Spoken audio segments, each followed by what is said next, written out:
ओम नमः शिवाय। ओम नमः शिवाय। ओम नमः शिवाय।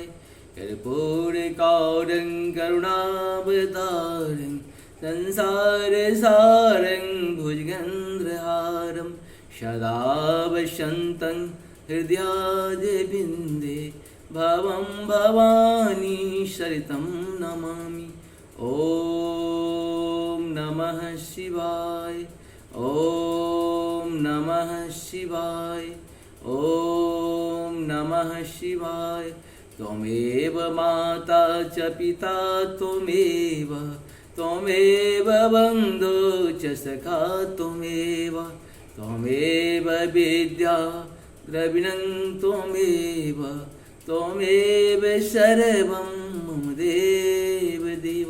देखिए, जो चीज़ हम कर रहे हैं किसी के बस की बात नहीं। यहाँ सरस्वती भी इसे पूर्ण नहीं कर सकते, एक फन वाले नाग देवता भी इसे पूर्ण नहीं कर सकते, स्वयं ब्रह्मा जी भी शिव जी की स्तुति या उनकी कथा को नहीं कह पाते हैं।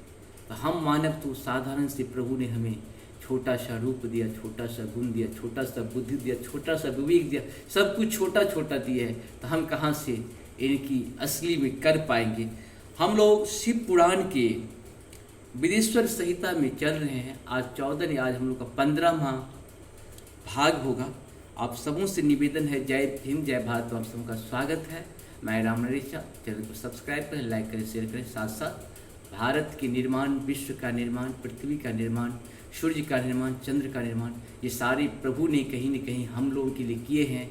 इसका सबका लाभ उठाया। साथ साथ प्रभु के चरण में वंदना हमेशा करते रहें। और वंदना तब होगा जब उनके सानिध्य के द्वारा बताए गए रास्ते पे चले और उसे बार बार सुने, इसका लाभ उठाएं। शुरू करते हैं। 5 कृत्यों का प्रतिपादन, प्रणव एवं पंचाक्षर मंत्रों का महत्ता, ब्रह्मा विष्णु द्वारा भगवान शिव की स्तुति तथा उनका अंतर्ध्यान। ब्रह्मा और विष्णु ब्रह्मा ने पूछा, प्रभु सृष्टि आदि 5 कृत्यों की लक्षण क्या है, यह हम दोनों को बताइए। भगवान शिव बोले, मेरे कर्तव्यों को समझना अत्यंत गहन है, तथापि मैं कृपा पूर्वक तुम्हें इसकी विषय में बता रहा हूँ। ब्रह्मा और अच्युत, सृष्टि पालन संहार, तिरोभाव और अनुग्रह, ये 5 ही मेरे जगत संबंधी कार्य हैं।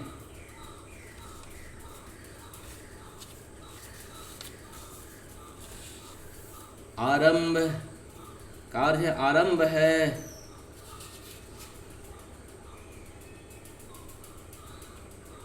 जगत संबंधी कार्य है जो नित्य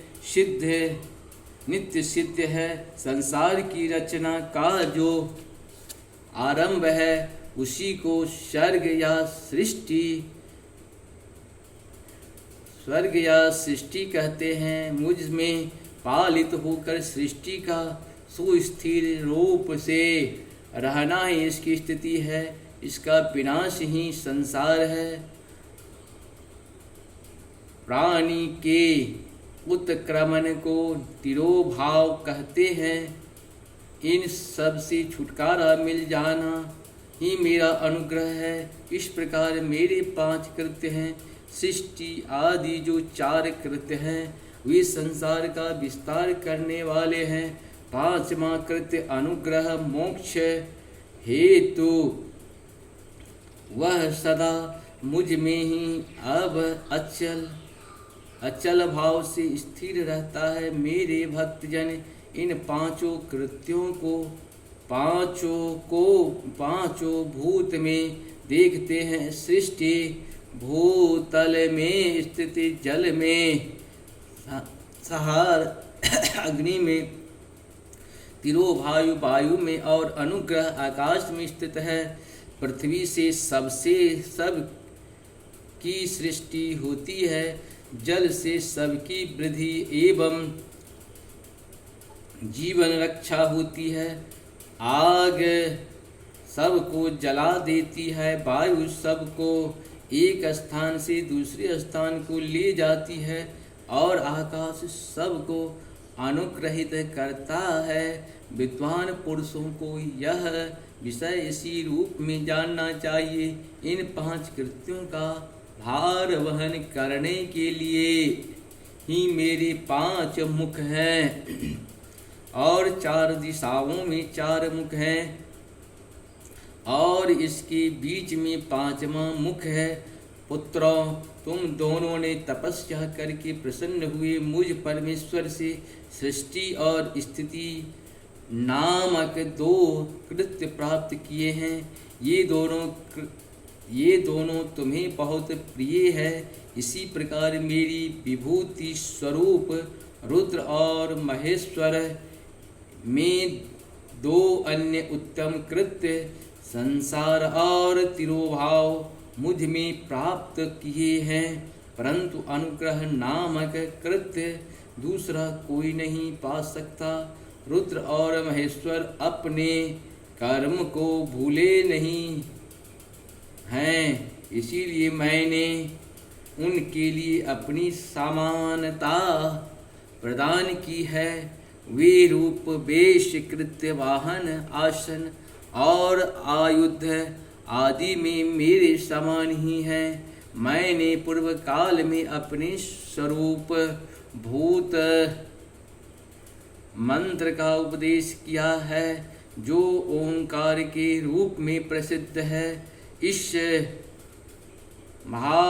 महामंगलकारी मंत्र है, वह महामंगलकारी मंत्र है। सबसे पहले मेरे मुख से ओंकार प्रकट हुआ, जो मेरे स्वरूप का बोध कराने वाला है। ओंकार वाचक है और मैं वाच्य हूँ। यह मंत्र मेरा स्वरूप ही है। प्रतिदिन ओंकार का निरंतर स्मरण करने से मेरा ही सदा स्मरण होता है। मेरे उत्तरवर्ती मुख से आकार का, पश्चिम मुख से उकार का, दक्षिण मुख से मकार का, पूर्ववर्ती मुख से बिंदु का तथा मध्यवर्ती मुख से नाद का प्रागट्य हुआ। इस प्रकार 5 अवयवों से युक्त ओंकार विस्तार हुआ। इन सभी अवयवों से एकीभूत होकर वह प्रणव ओम नाम एक अक्षर हो गया। यह नाम और उपात्मक सारा जगत तथा वेद उत्पन्न स्त्री पुरुष वर्ग रूप दोनों कुल इस प्रणव मंत्र से व्याप्त है। यह मंत्र शिव और शक्ति दोनों का बोधक है। इसी से पंचाक्षर मंत्र की उत्पत्ति हुई है, जो मेरे सकल रूप का बोधक है। वह आकारादि क्रम से और माकारादि क्रम से क्रमशः प्रकाश में आया है। ओम पंचाक्षर मंत्र से मातृका वर्णन प्रकट हुए हैं, जो 5 भेदों वाले हैं। उसी से शिरोमंत्र सहित त्रिपदा गायत्री का प्रागट्य हुआ है। उस गायत्री से संपूर्ण वेद प्रकट हुए हैं और इन वेदों से करोड़ों मंत्र निकले हैं।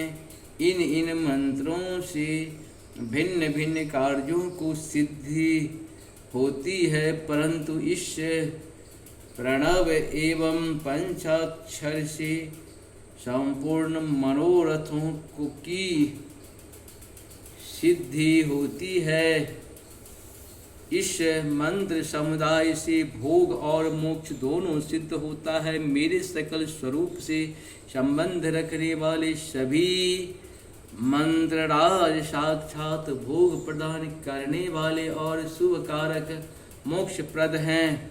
नंदिकेश्वर कहते हैं तदंतर जगदम्बा पार्वती के साथ बैठे हुए गुरुवर महादेव जी ने उत्तराभिमुख बैठे हुए ब्रह्मा और विष्णु को पर्दा करने वाले वस्त्र से आच्छादित करके उनके मस्तक पर अपनी कर कमल रखकर धीरे धीरे उच्चारण करके उन्हें उत्तम मंत्र का उपदेश किया।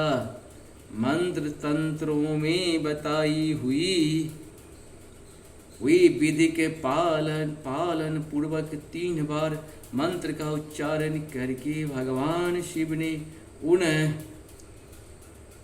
दोनों शिष्यों को मंत्रों की दीक्षा दी।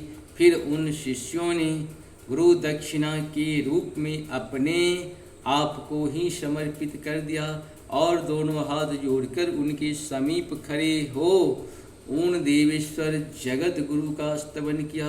ब्रह्मा और विष्णु बोले, प्रभु आप निष्कल रूप है, आपको नमस्कार। आप निष्कल तेज हैं, प्रकाशित होते हैं, आपको नमस्कार।